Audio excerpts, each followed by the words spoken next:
अनुकृत इस पर चल रहा था, पूर्व पक्ष हो गया था।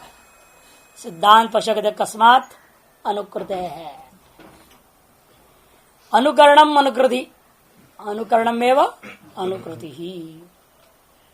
यदि तत् तमेव भान्तम अनुभात्य सर्व इति अनुभानम, ये जो अनुभान कहा गया है तत् प्राज्ञ परिग्रह अवकल्पत है। यह पंक्ति का वाक्यार्थ परमात्मा को ग्रहण करने पर ही हो सकता है। अनुभान रूपा जो अनुकरण है वह प्राज्ञ परिग्रह में परमात्मा का परिग्रह करने पर ही उचित रूपेण वाक्यार्थ अन्वय हो सकता है, संगत हो जाता है। क्यों? क्योंकि भारूप सत्य संकल्प ही प्राज्ञम आत्मन आमनंदी। इसी चांदोग्य का जो मुंडक पर विचार कर रहे हैं आप, चांदोग्य में इसलिए दिया दृष्टांत में कि भारूप कह दिया उसको, भारूप है, इसलिए उसी के प्रकाश को लेकर के अन्य प्रकाशित हो रहे हैं, तो वे उसके प्रकाशक नहीं हो सकते। इस दृष्टिकोण से कहा गया है। अच्छा, भारूप सत्य संकल्पित जो चांदोग्य में कहा है वह प्राज्ञ आत्मा के प्रकाश रूपता को सिद्ध करता है। न तो तेजो धातुम कंचित सूर्यादि अनुभांति इति प्रसिद्धम। और सूर्यादियों को अनुभान करने करा देने वाला कोई दूसरा तेजोमय पदार्थ है, इन सबसे विलक्षण, सबसे भी ज्यादा तेजस्वान, ऐसा मानना बिल्कुल उचित नहीं है, क्योंकि प्रसिद्धि भी नहीं है, न प्रसिद्धम। समत्वाच्च तेजो धातु नाम, समत्वाच्च और कहते कि हेतु समत्वात् तेजो धातु नाम सूर्यादिना न तेजो धातुम अन्यम प्रति अपेक्षास्ति। हेतु दे रहे हैं समत्वात्, क्योंकि ये जो सूर्यादि हैं तेजस्वी पदार्थ हैं, इनको दूसरे प्रकाश से प्रकाशित होने की अपेक्षा नहीं है।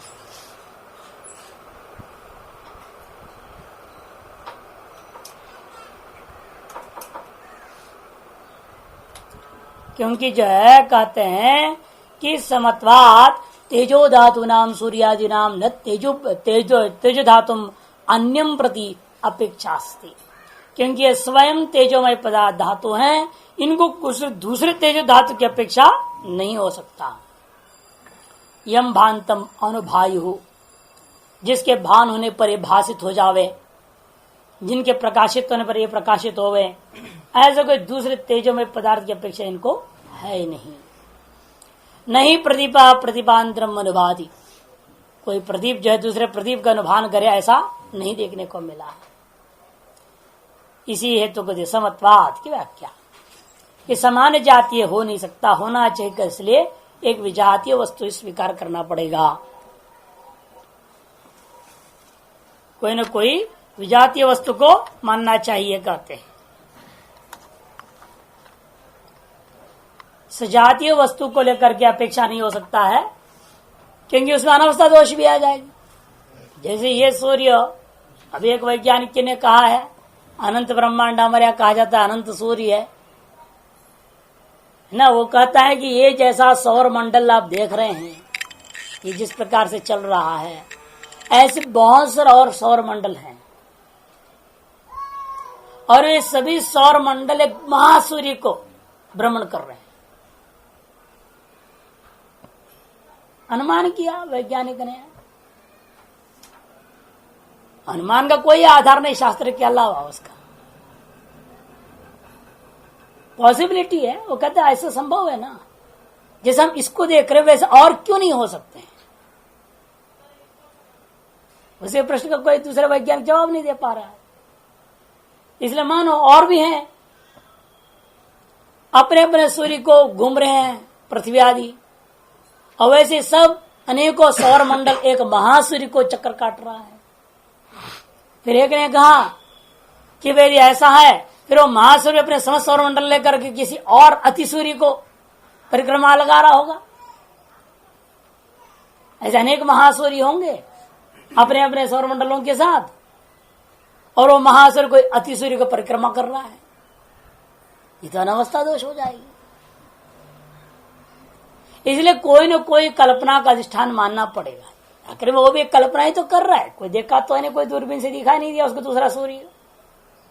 लेकिन इस सूर्यमंडल से बाहर दूसरा सूर्यमंडल को देखने वाला तो दूरबीन बना नहीं अभी तक, टेलीस्कोप, उसे देख लें। ये तो हो ही नहीं सकता इसके बाद, क्योंकि वो दूसरा जो सौर मंडल होगा वो किस प्रकार के 5 भौतिक तत्वों से बना है, और हमारे जो मशीन लगेंगे हम यहां पर लगाए रखे हैं तो वो थोड़े दिखाई देगा। इसी को योग वासिष्ठ वर्णन किया ना लीलोपाख्यान में। स्पेस एंड टाइम थियरी वहीं भंग हो जाता है, जो काल वगैरह को नित्य मानते हो भंग हो गया। एक ही ब्रह्मांड के अंतर्गत, एक ही कमरे के अंदर अनेक ब्रह्मांड हो सकते हैं, और उसके काल और इसके काल में कितना फर्क हो जाता है। और साधारण दृष्टांत से आप समझ सकते हैं इस बात को। ये तो है नहीं कि आप कहोगे कि नहीं हो सकता है ऐसे। मान लीजिए कोई आदमी सोया है और जबरदस्त स्वप्न देख रहा है, बहुत बड़ा शहर है और एरोप्लेन में उड़ रहा है, पता नहीं क्या क्या देख रहा है, और आप उसके सर के ऊपर से चले जाइए, क्या आपका पैरों से उसका एरोप्लेन टकरा जाएगा?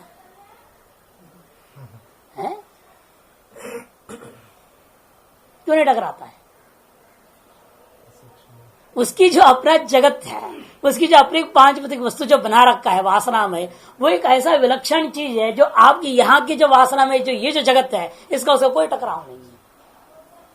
आप आराम से आर पार कर जाइए उसके ऊपर से, उसकी जगत पे कोई असर नहीं होता। इसे आप ही का ये जो जगत है ना, इस पर पता नहीं कितने और महान घूम रहे होंगे, क्या क्या हो रहा होगा, लेकिन उनका आपस में कभी कोई विरोध नहीं होता है, क्योंकि जगत वासना में है। ये तो क्या तय किया अभी अभी अपने अपने कामना के अनुसार कर्म किया, क्या संकल्प असंकल्प से कर्म करके वासना बनी है, उसके आधार पर सब कुछ चल रहा है। इसलिए परस्पर कोई विरोध नहीं होता, ऐसे अनंत हो सकते हैं। इसलिए फिर समत्व ये दोष है कि एक तेजोमय धातु दूसरे तेजोमय धातु का अनुभान करने लग जाए, फिर वह भी किसी और का अनुभान करेगा, मानना पड़ेगा। इस तरह से अनवस्था दोष से ग्रस्त हो जाता है यदि आप सजातीय प्रकाश में पदार्थ को एक दूसरे प्रकाश पदार्थ के अनुभान का कारण मान लोगे तो। इसलिए विजातीय ही मानना पड़ेगा, और जब विजातीय हम मानोगे तो कौन सा हो सकता है? उसके लिए परमात्मा नहीं, ब्रह्म ही हो सकता है। यम बात अनुभायो नहीं प्रतिभा प्रतिभांतर मन बात यद्यपि उत्तम। उसने कहा कि नहीं समान स्वभाव वाले अनुकरण होते, गाय के पीछे गाय जाती है, बकरे के पीछे बकरा जाता है, चींटी के पीछे चींटी चलते हैं, पक्षी उड़ रहा है तो उसके पीछे दूसरे सजाती पक्षी उड़ता है, अपने झुंड में दूसरा पक्षी घुसने नहीं देते। वो अनुकरण में तो समान जाति दिख रहा है। यद्यपि उत्तम समान स्वभाव के अनुकारो दृश्यते नायम एकांत नियम, कदे तो कोई एकांतिक नियम नहीं है, क्योंकि जो है आदमी चल रहा है उसका पीछे पीछे अनुकरण करता है उसका पालतू कुत्ता, यानी मालिक जा रहा है और क्या करता है, कुत्ता पीछे पीछे भागते रहता है। तो वहां कहां से जातीयता है? एक मनुष्य दूसरा पशु है। इसलिए कोई नियम तो है, लेकिन ये आत्यंतिक नियम नहीं बना सकते। वहां एकांतिक नियम नहीं है कि सजातियों में ही अनुकरण होगा, विजातियों में भी अनुकरण होता है। दृष्टांत देते देखिए, भिन्न स्वभाव केशपि अनुकारो दृश्यता है। भिन्न स्वभाव में विजातीय वस्तुओं में भी अनुकरण देखने को मिलता है। यथा सुतप्तो अय पिंड अग्नि अनुकृति अग्निम दहंतम अनुदहति। सुतप्त अय पिंड है, देखो ये अग्नि का अनुकरण कर रहा है। अग्नि जो है जला रहा है आपको, आप कहते लोहा जला रहा है। अग्नि का जो है दहन के द्वारा आप लोहे का दहन को स्वीकार कर लेते हैं। जल ने जला दिया, कैसे जला? कोई नहीं कहता अग्नि से जला, गर्म पानी गिर गया जल गया, है या नहीं?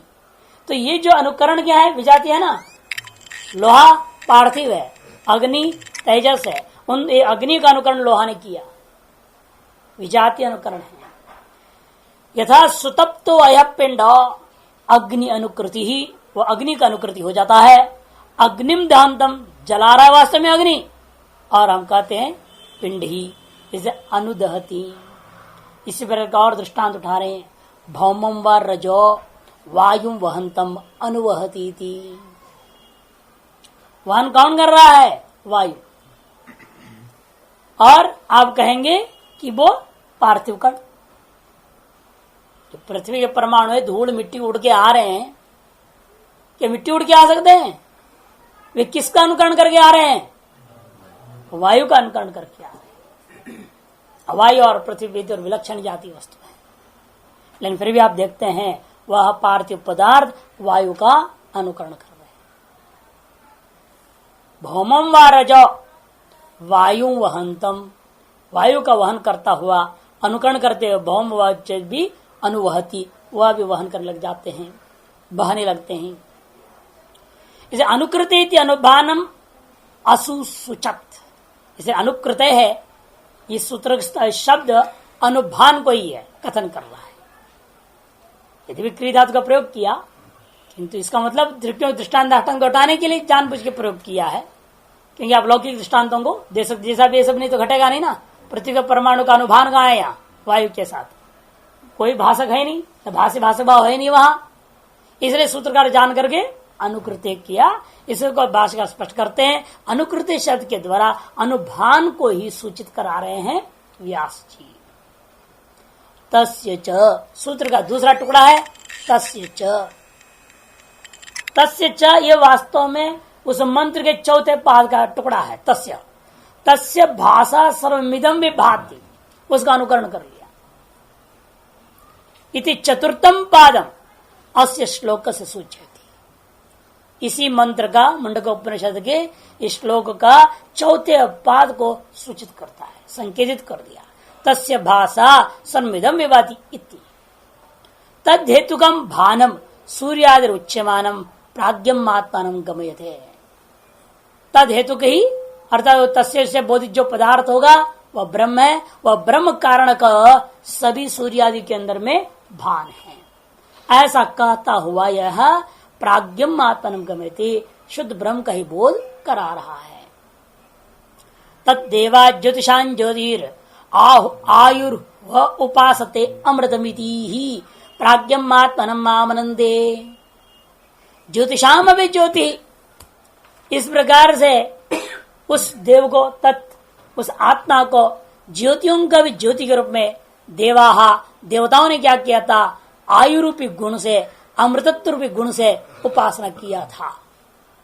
देवाहा तत् ज्योतिषाम ज्योति ही, जो ज्योतियों का ज्योतिभूता तद वस्तु है, उस वस्तु को आयुरिति अमृतमिति च उपासते, आयुष्ट गुण से, अमृतत्व गुण से उसकी उपासना किया था, ऐसे कहते हैं। इसलिए देवताओं ने इतनी लंबी आयु प्राप्त कर लिए और अमर हो गए, सापेक्ष अमृतत्व ने प्राप्त हो गया। इति ही प्राज्ञम आत्मनम आमनंती, इस वृदारण्यक में भी प्राज्ञ आत्मा का कथन हुआ है। तेजोन्द्रण सूर्यादि तेजो विभाति अप्रसिद्धं विरुद्धं, इसलिए उपसंहार करते हुए कहते हैं इस तेजो दूसरा कोई तेजो में पदार्थ के द्वारा ये सूर्यादि का अनुभान होता है कहना, फिर तो अप्रसिद्ध भी है और विरुद्ध भी है। तेजोन्द्रण तेजोन्द्र से प्रतिघातात, बल्कि क्या विरुद्ध है? वही विरोध को समझा रहे हैं। तेजोन्द्र से तेजोन्द्रेण प्रतिघात होता हुआ देखने को मिलता है, अनुभान नहीं। क्योंकि जब एक तेज आता है, जैसे दीपक रूपा तेज है, इतने में सूर्य आ जाए तो क्या होएगा? तो दीपक का प्रतिघात कर दिया उसे। और दूसरा यदि कोई तेज में पदार्थ लोग इसे भयंकर हो, क्या कर देगा? ये सूर्य को फीका कर देगा। ये दूसरा सूर्य मानोगे महासूर्य को ही, वो महासूर्य जब उगेगा तो क्या होएगा? ये सूर्य टिमटिमान लगे, ये सूर्य छोटा सा नक्षत्र जैसे लगेगा उसके प्रकाश में। यही देखने को मिल रहा है। एक विलक्षण ज्योति आ जाए तो पूर्व जो छोटा ज्योति क्या हो जाएगा? वो अपने आप छोटा सा दिखता है, प्रतिघात हो जाए, विभूत हो जाता है, अनुभान नहीं होता, उल्टा उसके प्रकाश और प्रकाशवान हो जाएगा। क्या आप एक 100 वाट का बल्ब जला दीजिए, दूसरे जगह 500 वाट के बल्ब जला दीजिए तो क्या होगा? कहते नहीं 500 वाट का लाइट को लेकर के 100 वाट का बल्ब जो है 600 वाट लाइट दे देगा। कर सकता है क्या कभी? नहीं, वो 500 वाट का बल्ब 100 वाट के बल्ब को अभिभूत कर देगा, वो 0 वाट जैसे लगेगा आपको उसके सामने। प्रतिघाती होता है, अभिभव होता है, तेज अंतर से अनुभान नहीं होता। अनुभान होना अलग चीज है, प्रतिघात होना अलग चीज है। प्रतिघात के लिए सपोर्टिंग चाहिए ना, उसके प्रकाश से और तेजस्वी हो गया। जैसा दर्पण है, यहां हो सकता है कि सूर्य का प्रकाश आया और दर्पण इधर प्रकाश को फेंका, जैसा जैसे सूर्य तेज होते जाएगा वैसे वैसे प्रकाश प्रतिफलन भी और तेज होते जाएगा, है या नहीं? वहां प्रतिफलन प्रतिभान हो रहा है, और वहां क्या है, लेकिन एक जड़ है, दूसरा ज्योतिर्मय है, परस्पर विलक्षण है। विलक्षण में अनुभान होता है, इसलिए को जड़ है को चेतन मानना पड़ेगा, विलक्षण मानना ही पड़ेगा, उसके बिना नहीं होगा, नहीं तो विरुद्ध होगा। विरोध क्या है यहां पर? अप्रतिभान हो जाएगा उल्टा।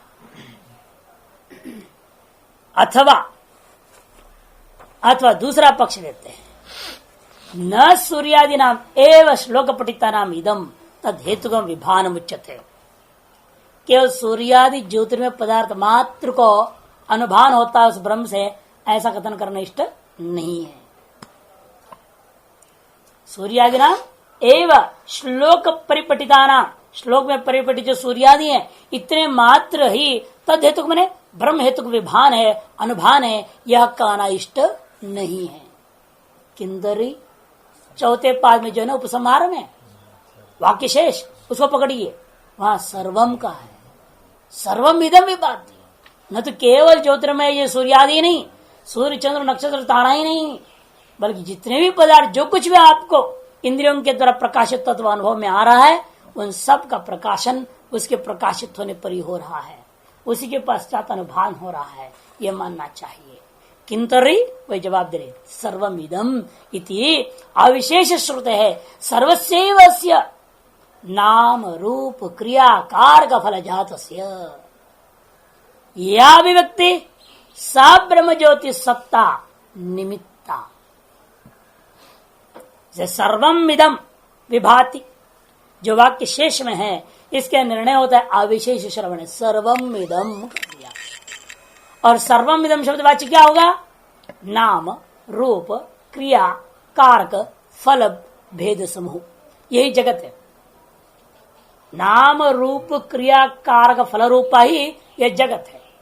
ये संपूर्ण जगत जड़ चेतनात्मक जो कुछ भी हम अनुभव कर रहे हैं, हाँ, या अभिव्यक्ति सर्वस्यैवस्य फलजातस्य या अभिव्यक्ति जो भी अभिव्यक्ति हो रही है, सब ब्रह्म ज्योति सत्ता निमित्ता, वह ब्रह्म ज्योति की सत्ता निमित्तक ही हो सकता है।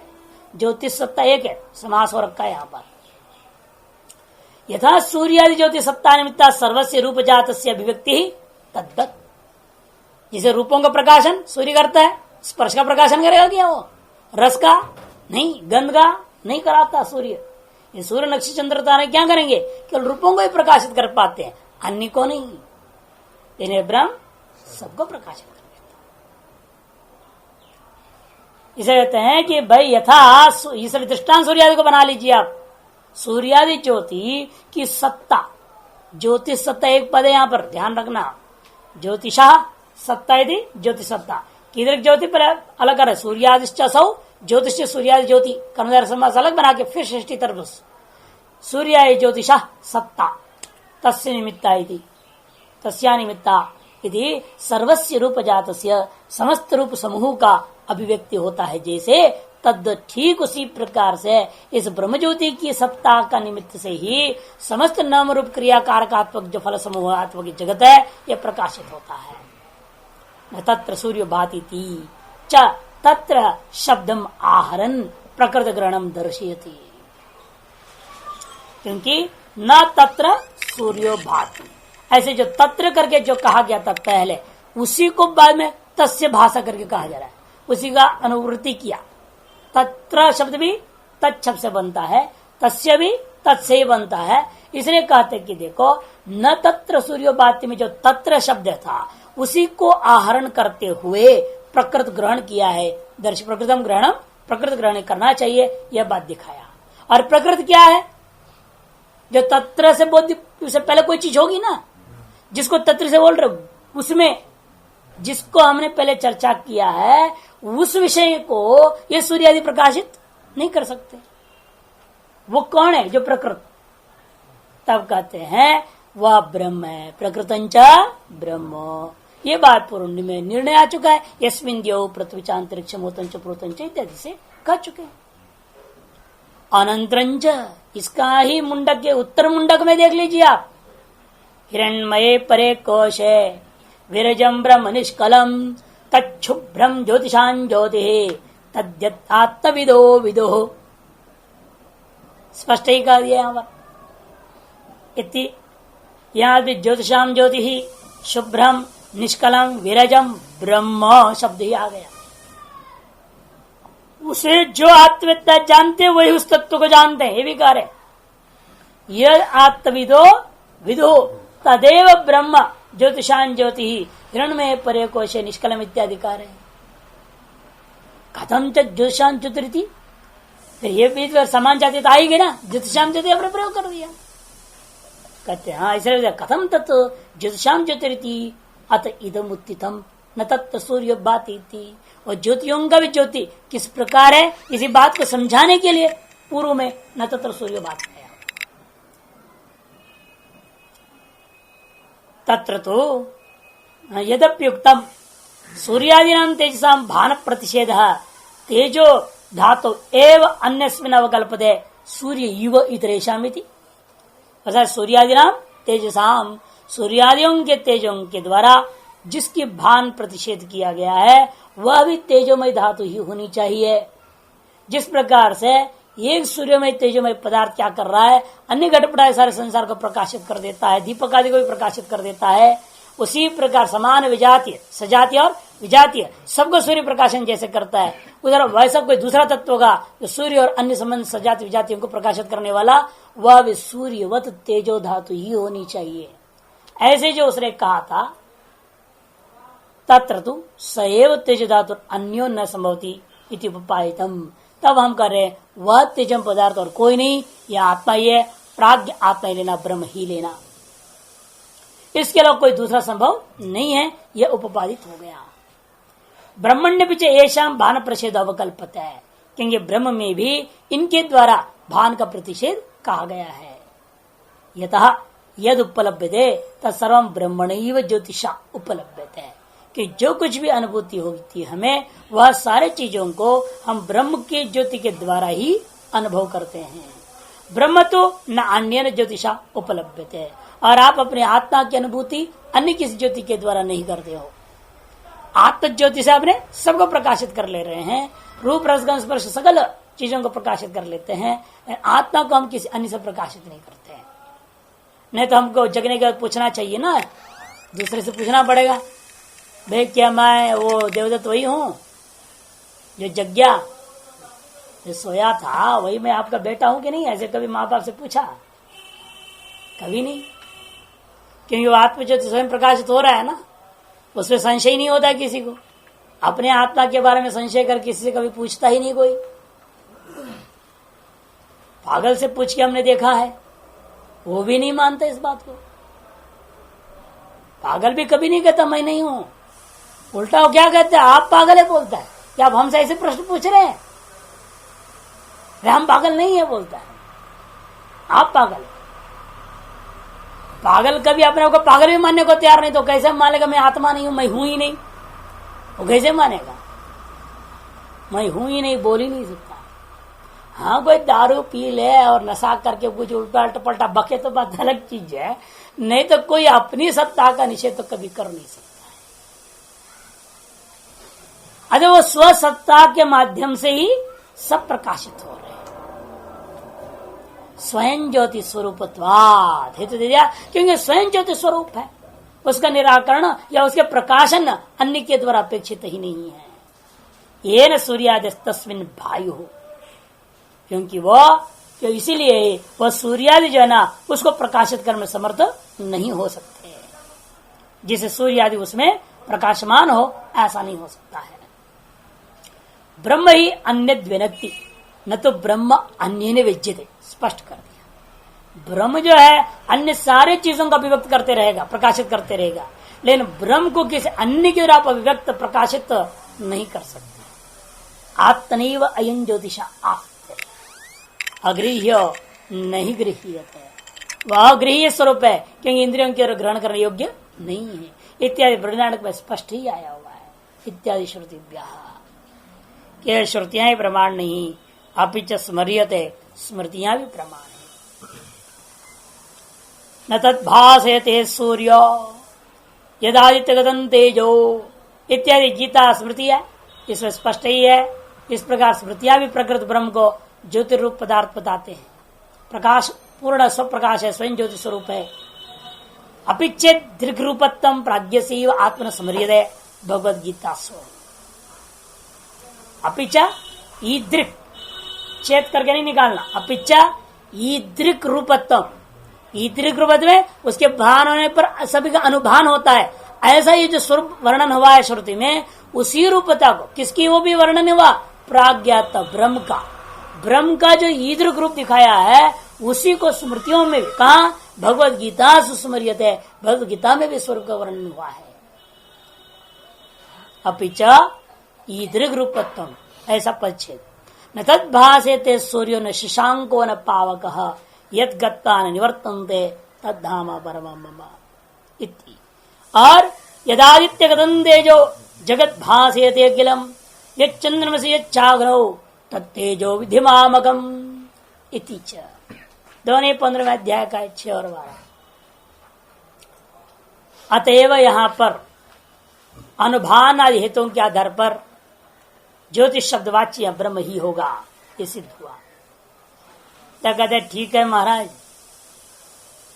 वहां तो वाक्य शेष और अन्य हेतुओं के द्वारा आपने सिद्ध तो कर लिया ज्योतिष शब्दवाच्य ब्रह्म है, लेकिन यहाँ पर तो एक और जगह ले रहे हैं कठोपनिषद का, जहाँ ज्योतिष शब्द के साथ पुरुष आया और पुरुष का विशेषण अंगुष्ठ मात्र, परिमाण से विशिष्ट ज्योति होने के नाते यहाँ पर जीव ही लेना चाहिए, ब्रह्म नहीं हो सकता है। इस तरह से आक्षेप संगति से उत्तराधिकरण आरंभ होता है। शब्दादेव प्रमितः, इस आरंभ होना है, उसके लिए पहले अधिकरण सार देखिए। पूर्वाधिकरण में ज्योतिष स्वरूप जो प्रतिपादित तो ब्रह्म है, इसमें अनेकों आपका हेतु था, लेकिन यहाँ पर तो वो सारे हेतु में से कोई भी काम नहीं कर सकता है। क्यों? अंगुष्ठ मात्र विशेषण है। ऐसा अगर विशेषण से विशिष्ट पुरुष, उस पुरुष को ज्योति शब्द कह दिया, अतः यहाँ ज्योति शब्द वाच्य जीवात्मा होनी चाहिए, ब्रह्म नहीं।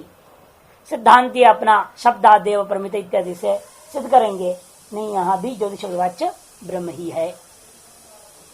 प्रमिताधिकरणम, प्रमित है, अंगुष्ठ मात्रो जीव स्याद ईशो वाल्प प्रमाणतः देह मध्य स्थितश्चैव जीवो भवितुमर्हति भूत भव्येशदा जीवे नास्त्यतो असौ येश्वरः स्थिति प्रमाणैशेपि हृदयोपलब्धितः। अंगुष्ठ मात्रो जीव पुरुषः मध्य आत्मनितिष्ठति, इस प्रकार से कठोपनिषद में कहा है। मध्य आत्मा में शरीर मध्य तिष्ठति, आत्मा से शरीर है, शरीर मध्य में अंगुष्ठ मात्र पुरुष विद्यमान है कहा गया।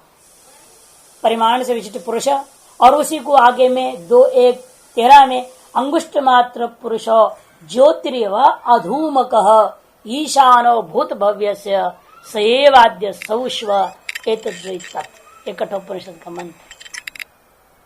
यहाँ पर ज्योतिरिव अधूमकः, अंगुष्ठ मात्र पुरुष कहा, इसलिए यहाँ पर जीवात्मा लेनी चाहिए। पूर्व पक्ष कहता है कि ईशो वा जीवस्यात् ईशो वा, अंगुष्ठ मात्र शब्दवाच्य क्या होगा, जीव अथवा ईश।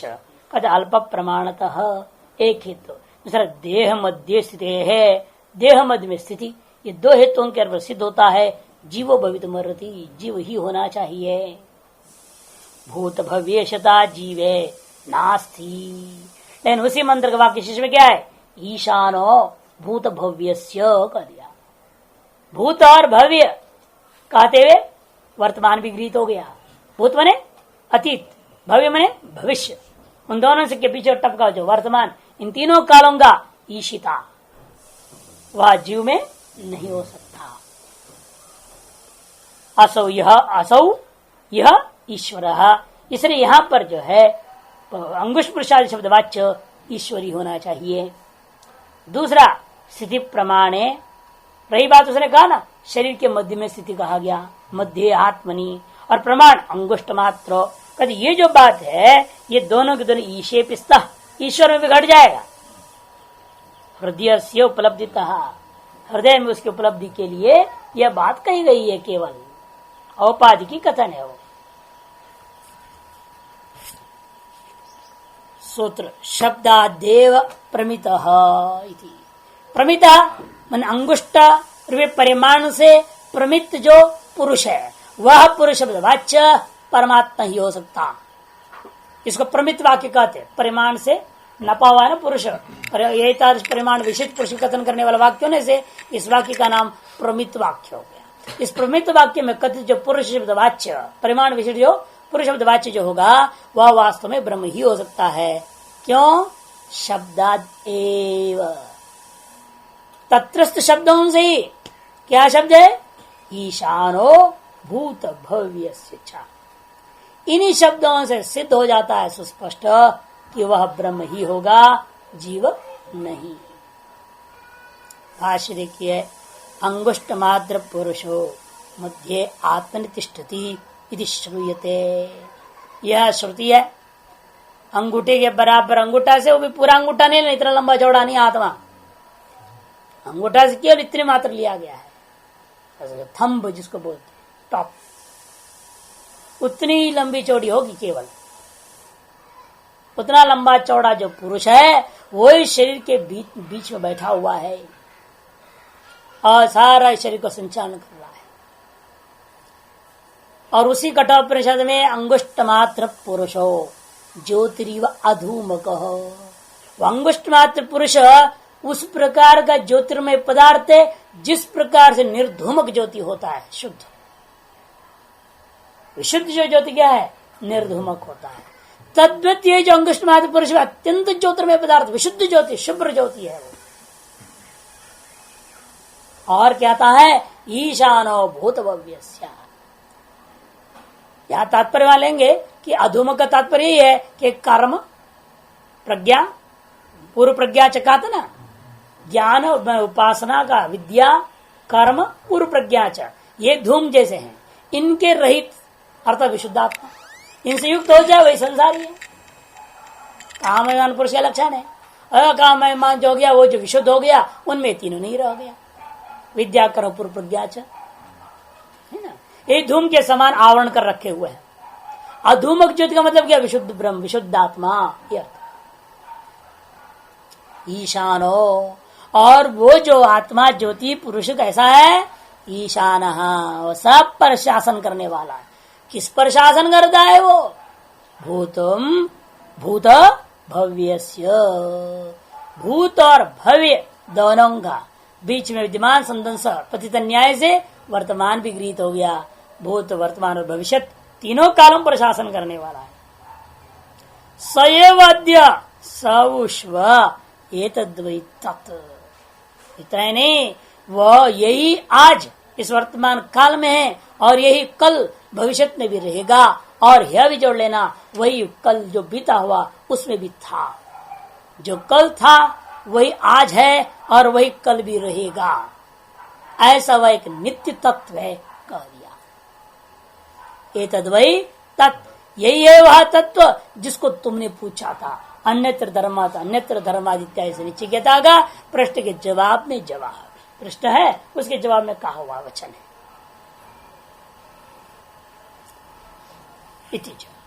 तत्र योयम अंगुष्ठ मात्र पुरुष श्रुत किं विज्ञानात्मा किं वा परमात्मा इति संशय।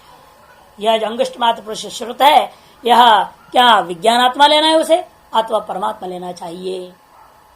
तत्र परिमाणोपदेशात तावत विज्ञानात्म प्राप्तम, सीधी सी बात है, परिमाण का उपदेश हुआ है, परिच्छिन्नता का मतलब ही है वो विज्ञानात्मा जीवात्मा है, कहीं अपरिच्छिन्न ही ब्रह्म होता है।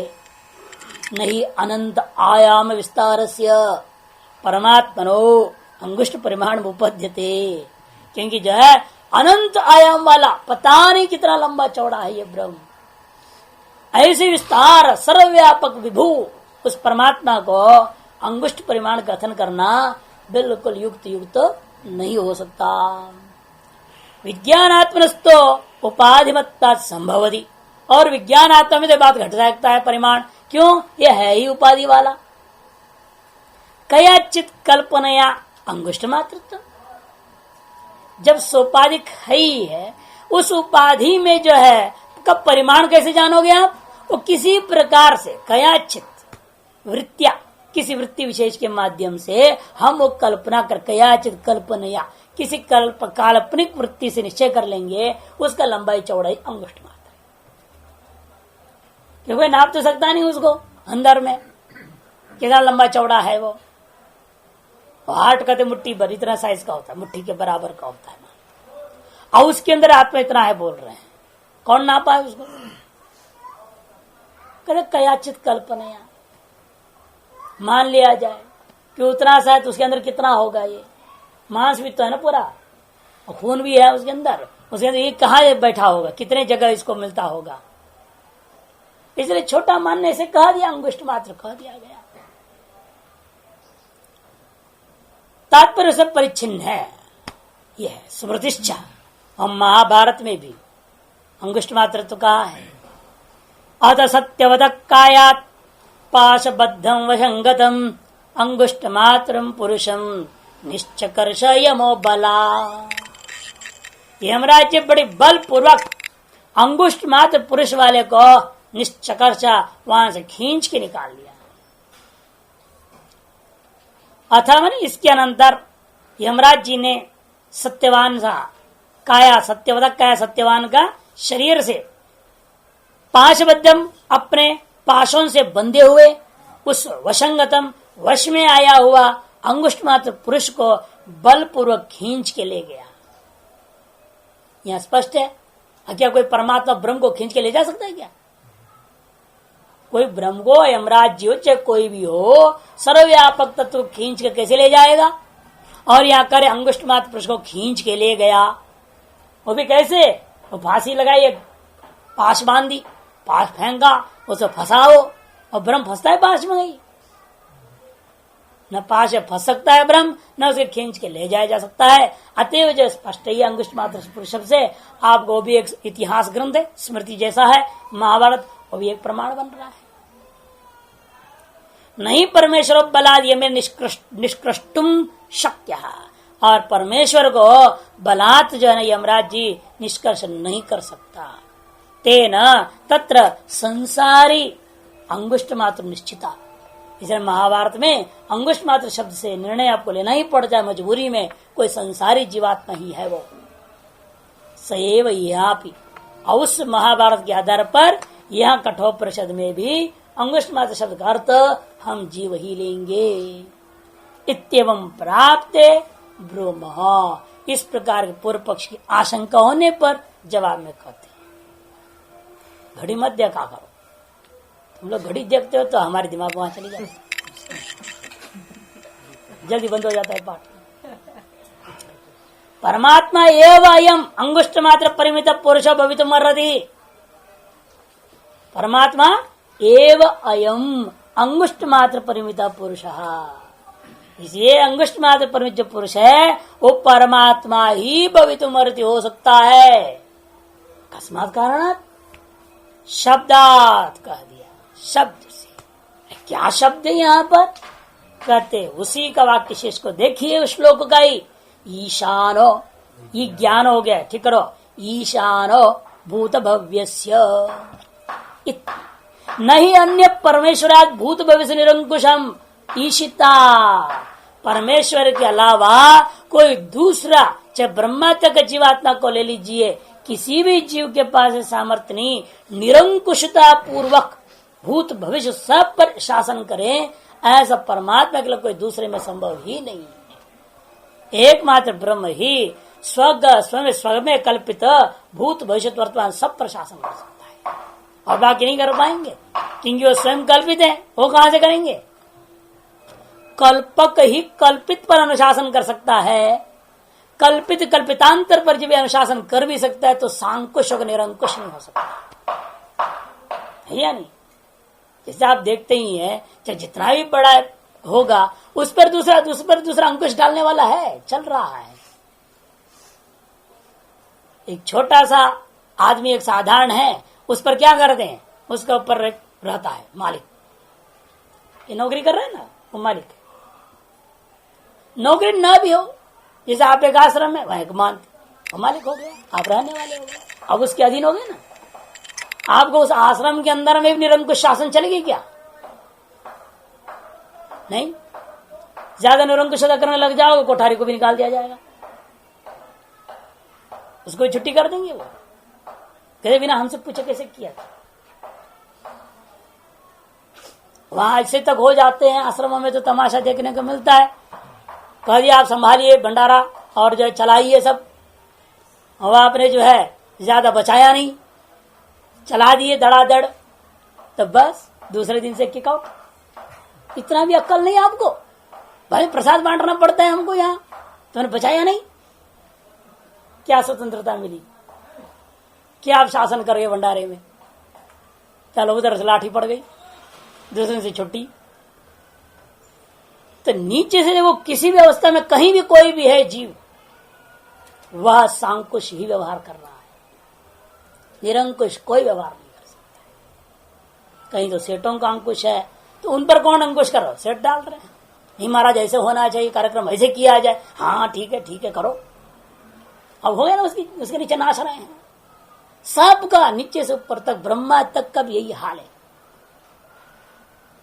कोई भी निरंकुश शासक नहीं हो सकता, सब एक दूसरे के अधीन चल रहे हैं। इसलिए कहते हैं कि भाई परमेश्वराद अन्य भूत भविष्य निरंकुशम ईशिता नहीं। इतना ही नहीं, अंतिम शब्द क्या है वहां? एतद्वै तत् इति च प्रकृतम पृष्ठम यह अनुसंधाति। जो प्रकृत है, पृष्ठ जो पूछा गया था जो नचिकेता के द्वारा, उसी का जवाब यही है वह जो तुमने पूछा था। एतद्वै है ना, एतद्वै तत् यद पृष्ठम ब्रह्म इत्यर्थ। एतद्वै तत् का वाक्यार्थ भी कर दे रहे हैं। एतत् वै तत् यद पृष्ठम त्वया, किम पृष्ठम? ब्रह्म पूछा गया था, वो यही तत्व है। और पृष्ठ वस्तु ब्रह्म है, कैसे निर्णय लिया आपने? पृष्ठंचय ब्रह्म कथम? अन्यत्र धर्माद अन्यत्र धर्माद अन्यत्र अस्मात् कृता कृतात् अन्यत्र भूताच्च भव्याच्च यत् तत्पश्यसि तद्वद। ये उसने पूछा है। जो ऐसा तत्व आपके अनुभव में हो वो हमें आप बताइए। कैसा तत्व? जो धर्म और अधर्म से परे है। अन्यत्र अस्मात् कृता कृताच्च, हमारे कृत और अकृत से भी परे है। भूत भव्य भविष्य वर्तमान जो सबसे परे है। ऐसा जो तत्व आप अनुभव कर रहे हो उसके बारे में मुझे उपदेश दीजिए, ये उसने पूछा था। शब्दादेव इति, या फिर शब्दादेव मैंने अभिधान श्रुति। शब्दात का तात्पर्य सामान्य शब्द नहीं लेना, अभिधान श्रुति, विधात्री श्रुति। तीन प्रकार की श्रुति हमने पहले बताया था ना, विधात्री, अभिधात्री, विनियोक्त्री श्रुति। तीन प्रकार की श्रुतियां होती है। फिर विनियोक्त्री में अनेक प्रकार का, उससे भी तीन बना दिया। विभक्ति श्रुति, एकाभिधान श्रुति, एक पद श्रुति। और विभक्ति श्रुतियों फिर द्वितीय श्रुति, तृतीय, चतुर्थी, पंचमी, षष्ठी, सप्तमी श्रुतियों का दृष्टांत वहां पर मिलता है। ये मीमांसा दर्शन के आधार पर बोल रहे हैं। शब्दात एव का व्याख्या कर रहे हैं। शब्दात माने अभिधान श्रुति है। अभिधात्री श्रुति क्या है? प्रकृति प्रत्यार्थ साक्षात बोध, जो बोध हो गए उसको कहते हैं अभिधान श्रुति। अभिधावृत्ति बिना लक्षणा किए कुछ करना ही नहीं पड़ा है ना। प्रकृति प्रत्यार्थ के द्वारा सुस्पष्ट हो जाए कोई जो बात, वाच्यार्थ साक्षात ग्रहण हो जाए, वो शब्दों को कहते हैं अभिधात्री श्रुति या अभिधान श्रुति। ईशान इति परमेश्वर अवगम्यति इत्यर्थ। कौन है वो शब्द? अभिधान श्रुति, ईशान, बस ये शब्द है। और एतद्वै तत्, ये शब्द है। ये सबको हम क्या कहेंगे? अभिधान श्रुति, जिनसे परमेश्वर का साक्षात अवगमन होता है। कथम पुनः सर्वगतस्य परमात्मनः परिमाणोपदेश, कहते परमात्मा का परिमाणोपदेश फिर क्यों किया गया? यदि आप ब्रह्म ही लेना चाहोगे अंगुष्ठ पुरुष से, फिर अंगुष्ठ परिमाण क्यों कथन हुआ उस पुरुष को? इत्यत्र ब्रूमः, हृदयपेक्षया तो मनुष्याधिकारत्वा, हृदयपेक्षया बड़ी विलक्षणता है कि उनकी जो है या शंका अनेक प्रकार की उठेगी। अंगुष्ठ किसके अंगूठे के बराबर? चींटी के अंगूठे के बराबर कि हाथी का अंगूठे के बराबर? चींटी का अंगूठा कितना होगा? आपके कलम से बिंदी रख दो, वो जितनी लंबी चौड़ी उतनी चींटी का अंगूठा है। वही साधारण करने ना 0.5 mm वाला, 0.7 का नहीं, 0.9 का नहीं। और निप वाला भी, निप वाले तो बहुत मोटा दे देगा वो ना। आजकल तो बिल्कुल महंग वाली वो रख दो बिंदी, वो जितनी होगी उतनी चौड़ी लंबी चौड़ी होगी चींटी का अंगूठा। हाथी का अंगूठा आपके पंजे के बराबर है, पूरा हाथ जितना लंबा छोड़ उसका उनका अंगूठा होगा। तब किसके परिमाण के अनुसार लोग मनुष्याधिकारात दे दिया। दो बात यह कह दे रहे, एक तो हृदय की अपेक्षा से ब्रह्म परिमाण है और अंगुष्ठ ही परिमाण के, उसके लिए जब मनुष्याधिकार। वेदांत का श्रवण करने और समझने में मनुष्यों को अधिकार प्रमुख रूप से, यानी कि दूसरों का है ही नहीं, ऐसा मत सोचिए। देवताओं को भी आगे आएगा देवता अधिकरण, इसलिए जान के यहाँ पर सूत्र है, इसके अगले अधिकरण देवता अधिकरण है। देवताओं को भी अधिकार है या नहीं, जैसे वहां कहते कर्मकांड में देवताओं को कोई अधिकार नहीं है, लेकिन ब्रह्म विद्या में उनको अधिकार देंगे।